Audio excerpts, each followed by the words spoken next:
In today's video, you will learn how to create a member within a dimension. We are currently in the Modelers tab, and within this example, we're going to add an account called Compressed Air under Fixed Utilities to the chart of accounts. Within the member search, we're going to follow the chart of accounts and the siblings to go to find the proper place within the hierarchy. Once we're here, we're going to right-click, add sibling, type in our account,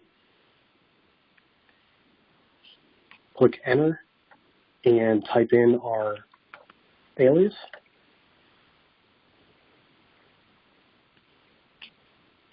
And once you click enter, you can see that the member has been added. So when we flip back over to Excel, you can see under the multi-dynamic, it has not been added yet. But when we come up to the Vena ribbon under Data Models, refresh Data Model, and then click Refresh, our account has been added. Thank you for viewing this video on adding members within the modeler.